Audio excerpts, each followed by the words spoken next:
कुछ नहीं बोलूंगी, किंतु एक अबोध बालक इस भवन से नदारद कैसे हो गया? मेरा नाती कहाँ गया? मेरा नाती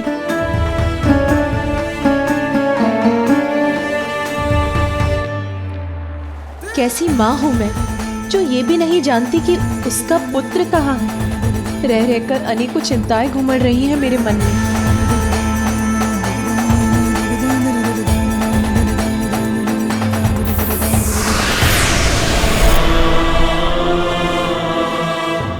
पार्वती,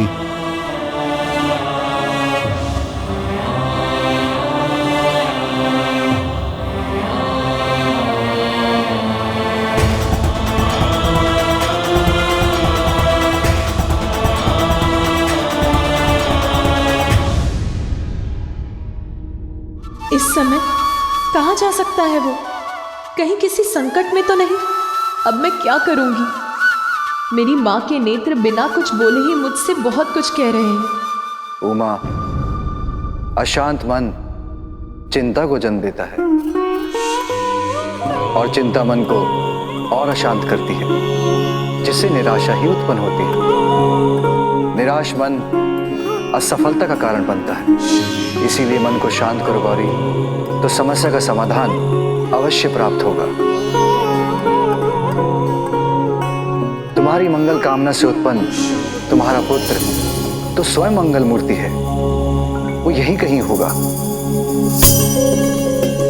नंदी, तुम सभी जाओ और ढूंढो उसे। बालक है वो, कहीं दूर नहीं गया होगा। जी प्रभु।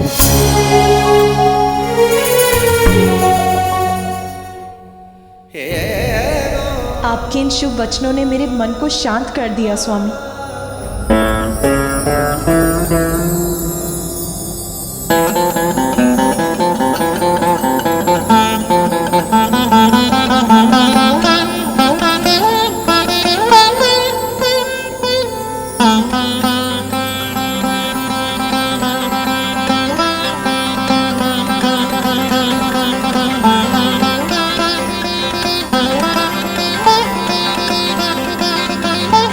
पुत्र, तुम इसी पर लौट आओ। तुम्हारी माता को तुम्हारी चिंता हो रही है।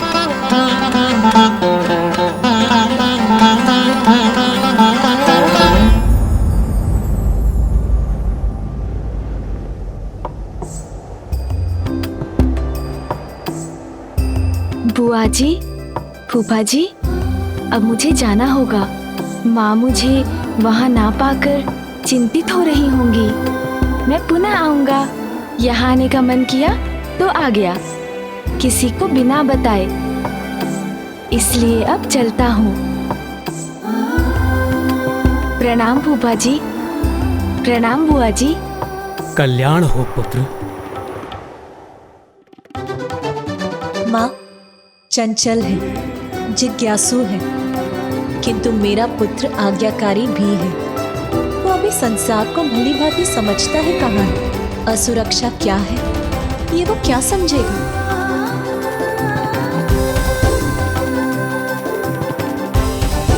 माँ, मेरा मन व्याकुल अवश्य है, किंतु मुझे प्रतीत हो रहा है कि वो जहां भी है सुरक्षित है और वो शीघ्र लौट भी आएगा। माँ, माँ, आप मुझे ढूंढ रही है ना?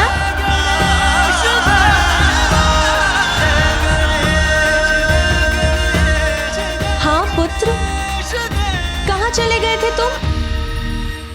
अच्छा, अब मेरे समक्ष आओ। मैं कुछ नहीं बोलूंगी, किंतु कहाँ चला गया था वो? चलो, जहाँ भी था वहां से लौट तो आया है। हम उसे देखने, उससे मिलने के लिए ललायित हैं। अब क्यों छिपा है वो?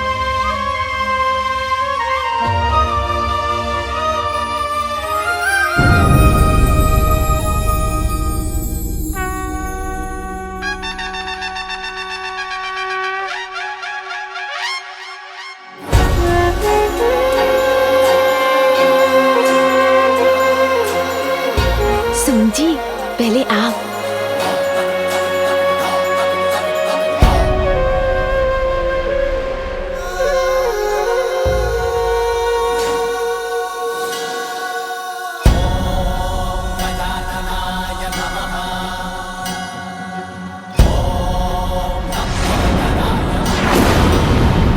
पार्वती पुत्र, मेरा नाती। किंतु ये तो मैं कुछ नहीं बोलूंगी। किंतु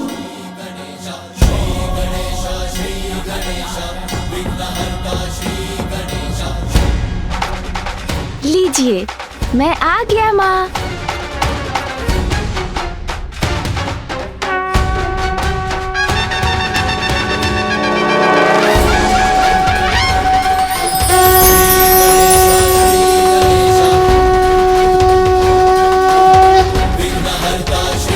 आपका पुत्र आ गया माँ।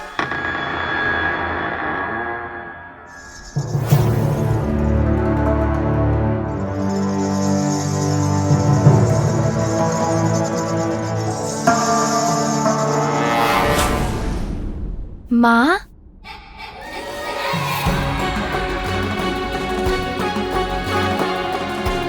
पिताश्री,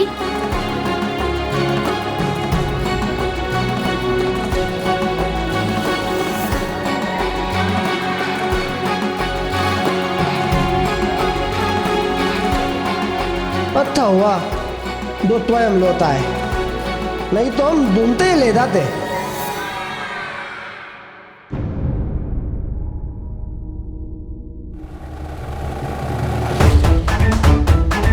गजमुख बालक, मैं कुछ नहीं बोलूंगी। किंतु कुछ मत बोलिए देवी मैना, अन्यथा बालक का मन आहत होगा। पुत्र, मेरा पुत्र।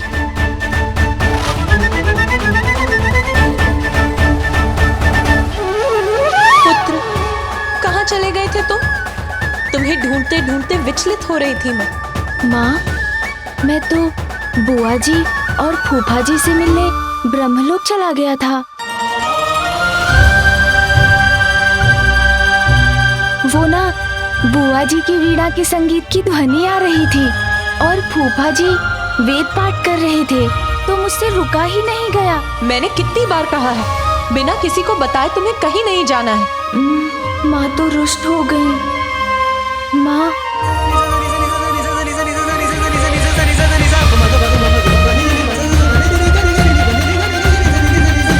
प्रतीत होता है माँ को पुनः क्रोधित कर दिया मैंने। माँ दुखी तो मैं भी दुखी।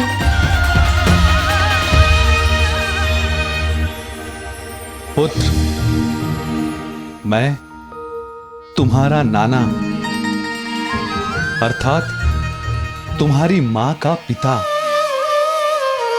और ये उनकी माता तुम्हारी नानी।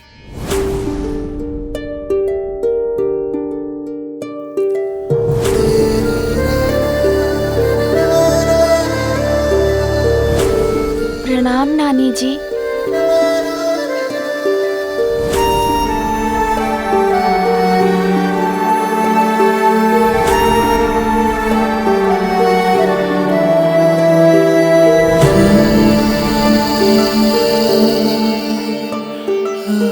मैं सोच भी नहीं सकती थी कि मैं मेरे नाती को इस रूप में देखूंगी।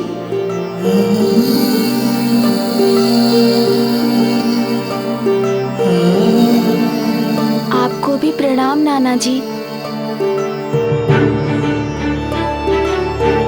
माँ के मुख फेर कर चले जाने का दुख मैं कैसे सहूं? उन्हें तो मुझे मनाना ही होगा। मैं कुछ नहीं बोलूंगी, किंतु मैंने तो अपनी पुत्री के पुत्र रूप में एक साधारण बालक की कल्पना की थी, एक विचित्र गजमुख बालक की नहीं।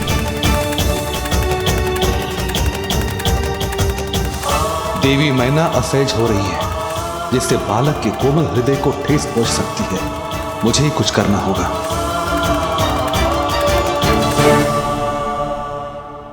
पुत्र, तुम्हारे नाना नानी तुम्हारे लिए क्या क्या उपहार लाए हैं, जरा देखो। देखो पुत्र, कितने भांति भांति के सुंदर वस्त्र है। ये सभी वस्तुएं स्वयं तुम्हारे नानी ने तुम्हारे लिए चुने हैं। माँ कहाँ है? इतनी कुपित हो गई है क्या कि लौट कर भी नहीं आ रही है। क्या हुआ पुत्र? क्या ये उपहार तुम्हें नहीं भाए? ये उपहार तो बहुत ही सुंदर है नाना जी, किंतु माँ मुझसे जब क्रोधित है, अप्रसन्न है, तो मैं कैसे किसी भी सुंदरता से प्रसन्न हो सकता हूँ? ये तो बहुत बड़ी समस्या है, किंतु इसका समाधान है मेरे पास। यदि तुम ये समस्त खिलौने अपनी माता पार्वती को दिखाओ, कदाचित उनका क्रोध कम हो जाए।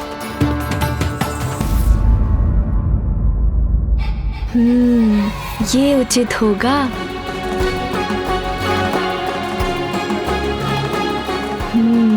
अभी जाता हूँ माँ को मनाने। पिता पुत्र दोनों को ही मेरी कोई चिंता नहीं, तो मैं ही क्यों चिंता करूं? जाओ, जहां जाना है, जब जाना है, जाओ।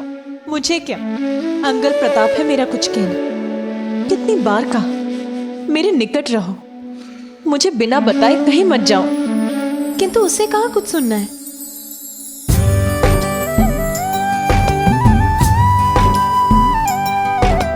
रूठ न मुझसे, हंस के दिखा दे, भूल मेरी सब मन से भुला दे। रूठ न मुझसे, हंस के दिखा दे, भूल मेरी सब मन से भुला दे। मान भी जा अब मुझे क्षमा दे, तेरा ही अंश हूँ माँ, तेरी ही छाया हूँ। जननी है तू मेरी, मैं तेरा छाया हूँ। तेरी भुजाओं में ही मेरा संसार है। जननी है तू मेरी, मैं तेरा छाया हूँ, मैं तेरा छाया हूँ।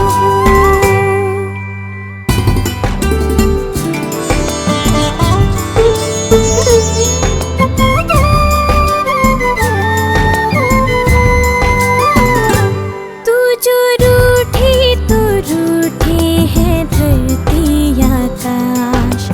खेल खिलौने रूठे हैं, रूठा है कैलाश। हंस भी दे, क्रोध ये छोड़ दे, अब तो इस मौन को तोड़ दे। प्यार से सर पे हाथ फिरा दे, भूल मेरी सब मन से भुला दे। मान भी जा अब मुझे क्षमा दे, तेरा ही अंश हूँ माँ, तेरी ही छाया हूँ। जननी है तू मेरी, मैं तेरा छाया हूँ, मैं तेरा छाया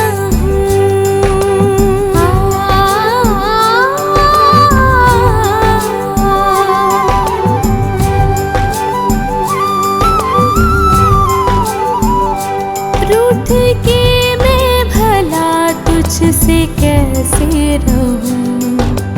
वायु में है प्राण जैसे, ऐसे मुझ में तू। जब हंसे तो हंसे ये गगन, तुझको पाके हुई मैं मगन। पुत्र प्यार से कह के बुला ले, भूल मेरी सब मन से भुला दे। मान भी जा अब मुझे क्षमा दे, मेरा ही अंश है तू, मेरी ही छाया है। जननी हूँ मैं तेरी, तू मेरा जाया है, तू मेरा जाया है।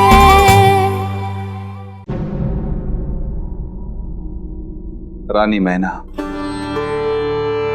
संतान के लिए माता पिता का स्नेह संतान के रूप से निर्धारित नहीं होता, क्योंकि संतान तो माता पिता के जीवन को पूर्ण करती है।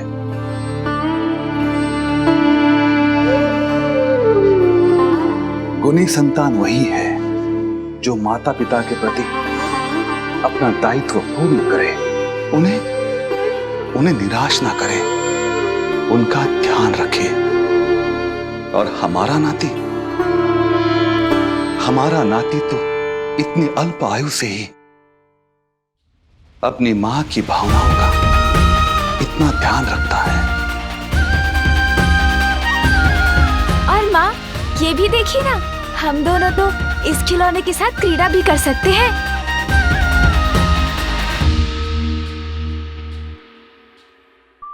पुत्र, तुम्हें तो बहुत समय पूर्व ही सो जाना चाहिए था, किंतु तुम तो ब्रह्मलोक ही चले गए। चलो विश्राम कर लो, शांति पूर्वक सो जाओ।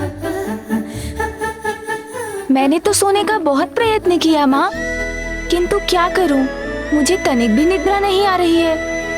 अच्छा चलो, मैं तुम्हें लोरी गाकर सुनाती हूँ, तब तुम्हें निद्रा आ जाएगी। ठीक है माँ। किंतु तुम्हें अपने नेत्र मूंदने होंगे।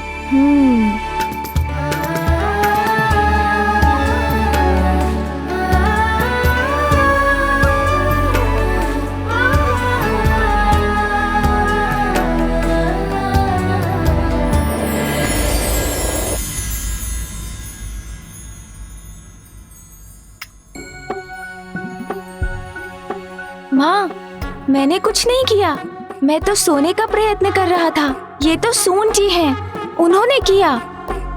कितने नटखट हो तुम पुत्र, क्या करूं मैं तुम्हारा, कैसे सुलाऊं तुम्हें? मैं कुछ नहीं बोलूंगी, किंतु मैं उसकी नानी हूँ।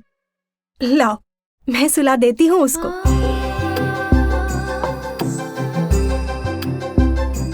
क्यों पुत्र, तुम अपनी नानी के साथ कुछ समय बिताना चाहोगे ना? हाँ नानी जी, मेरे पास इतने सारे खिलौने हैं, हम दोनों मिलकर उनके साथ खेलेंगे, बहुत आनंद आएगा। सोने का, विश्राम करने का तो इसका दूर दूर तक कोई विचार नहीं है। अब आप ही संभाल लीजिए इसे। मैं बाहर जाकर स्वामी को बताती हूँ कि यहाँ सब कुशल है। मैं भी तुम्हारे साथ चलता हूँ पुत्री।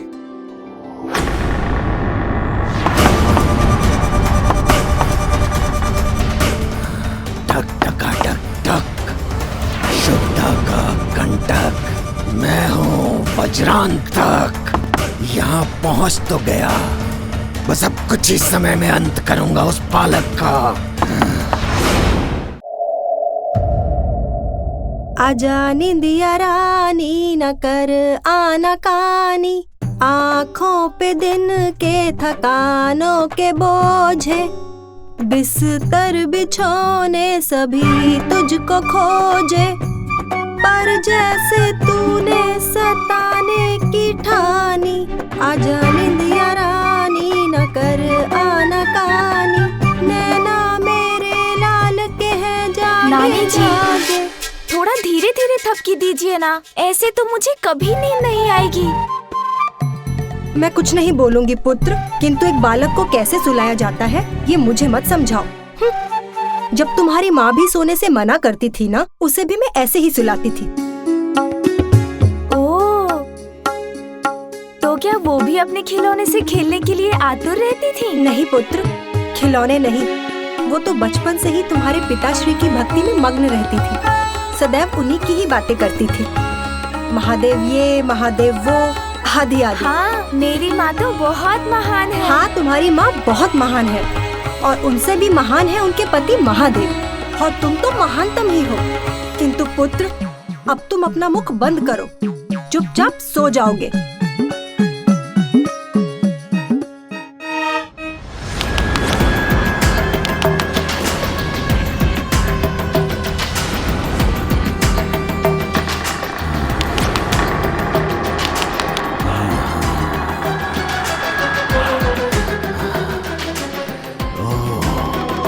खिलौने तो मैं अब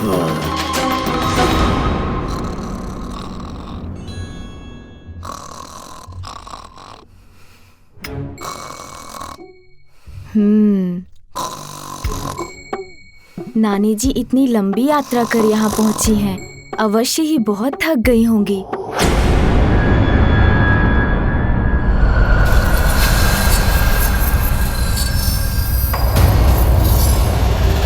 नानी जी भी सो गईं। अब वो वास्तव में कुछ समय के लिए कुछ नहीं बोलेंगी। बड़ी विचित्र बात है। नानी माँ कहती है वो कुछ नहीं बोलेंगी, फिर भी वो बोलती ही चली जाती है। उससे किसी को कोई हानि नहीं होती, तो उसमें अनुचित भी क्या है। किंतु मैं क्या करूँ, मुझे तो नींद ही नहीं आ रही है।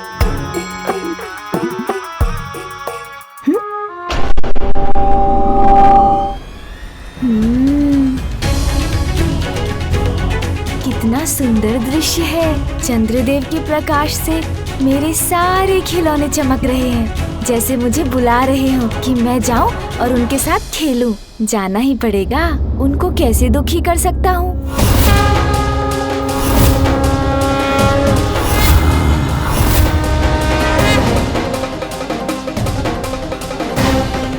समीप आओ बालक, और समीप, आज तुम्हारी मृत्यु निश्चित है। निकट आओ मेरे, और निकट। वज्रांतक के हाथों बच नहीं पाओगे तुम। आज तुम्हें मारकर मैं सिंदूरा के कार्य को पूर्ण करूंगा।